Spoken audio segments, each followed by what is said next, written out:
కన్నప్ప. వీడియోలోకి వెళ్లే ముందు ఒకే విషయం, మన ఛానల్ ని సబ్స్క్రైబ్ చేసుకోకపోతే సబ్స్క్రైబ్ చేసుకుని పక్కన ఉన్న బెల్ ఐకాన్ ని ఆన్ లో పెట్టుకోండి. ఇంకా లేట్ చేయకుండా వీడియోలోకి వెళ్ళిపోదాం. Let's begin the video. Starring Manchu Vishnu, Prabhas, Akshay Kumar, Mohan Lal, Mohan Babu, Kajal Agarwal.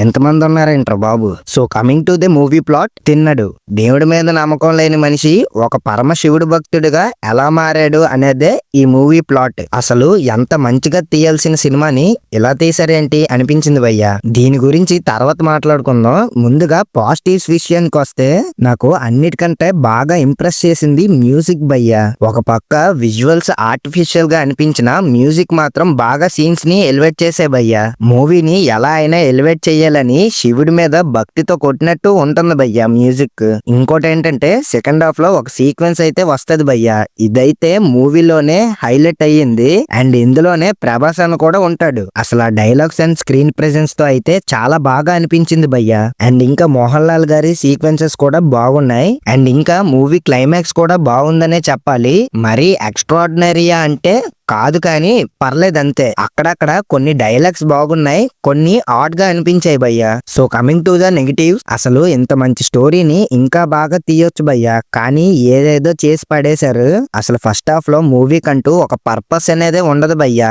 ఏదేదో జరుగుతుంటాయి, అవి మనం చూస్తూ ఉంటాం అంతే. అసలు ఆ ప్రొడక్షన్ వాల్యూస్ అయితే ఒక పాన్ ఇండియా మూవీకి ఉండాల్సినవే కాదు. అసలు ఈ మూవీని ఇండియాలోనే బాగా షూట్ చేయొచ్చు, కానీ న్యూజిలాండ్ అని ఫారెన్ ప్లేసెస్ కి వెళ్లి ఏదేదో చేశారు భయ్యా. లిటరల్లీ మూవీలో ఒక డీటెయిలింగ్ ఉండదు. ఇంకా మిస్టేక్స్ వెతుక్కుంటే చాలానే ఉంటాయి భయ్యా. అంతేకాకుండా వాళ్ళు యూజ్ చేసే వెపన్స్, వాళ్ళ గెటప్స్ అండ్ డ్రెస్సింగ్ అయితే మొత్తం ఆర్టిఫిషియల్ గానే ఉంటాయి భయ్యా. అండ్ ఇంకా యాక్షన్ సీక్వెన్సెస్ గురించి మాట్లాడుకుంటే ఫస్ట్ హాఫ్ లో ఒక ఫైట్ అయితే ఉంటది భయ్యా.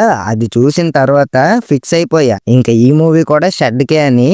అవునట్టు ఇలాంటి మూవీస్ మీద సపరేట్ గా ఒక వీడియో కూడా ఉంది, ఒకసారి ఆ వీడియో కూడా విజిట్ చేసేయండి. అసలు ఇలాంటి మూవీస్ లో మెయిన్ గా క్లిక్ అవ్వాల్సినవి యాక్షన్ సీక్వెన్సెస్ అండ్ మూవీలో ఉన్న డ్రామానే, కానీ ఫైట్స్ అయితే ప్రతిదీ ఆర్టిఫిషియల్ గానే ఉన్నాయి భయ్యా. ఇంకా ఫస్ట్ హాఫ్ లో ఆ డైరెక్షన్ అండ్ టేకింగ్ అయితే ఏ మాత్రం ఇంప్రెస్ చేయలేదు.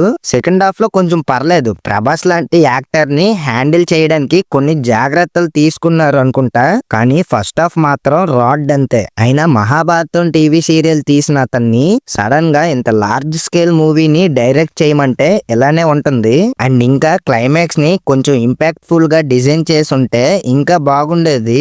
ఒక మంచి హైలో ఎండ్ అయ్యేది భయ్యా మూవీ. అవునట్టు చెప్పడం మర్చిపోయా, ఈ మూవీలో విఎఫ్ఎక్స్ కూడా పూర్ గానే ఉంది. Coming to the performances, Manchu Vishnu గారు అయితే నేను అనుకున్న దానికంటే బాగానే పర్ఫార్మ్ చేశారు, కానీ ఆ రోల్ ని ఇంకా బాగా పుల్ ఆఫ్ చేయొచ్చు. మోహన్ లాల్ అండ్ మోహన్ బాబు గారు అయితే పర్లేదు, బానే చేశారు. అండ్ అక్షయ్ కుమార్ గారు ఇంకా రిమైనింగ్ కాస్ట్ కూడా వాళ్ళకి ఇచ్చిన రోల్స్ లో బానే చేశారు, కానీ షో స్టీలర్ మాత్రం ప్రభాస్ గారే భయ్యా. ఆయన ఒక విధంగా మూవీని కొంచెం సేవ్ చేశారు, కానీ అది సరిపోలేదు. ఓవరాల్ గా అయితే డిసప్పాయింట్ చేసింది భయ్యా మూవీ.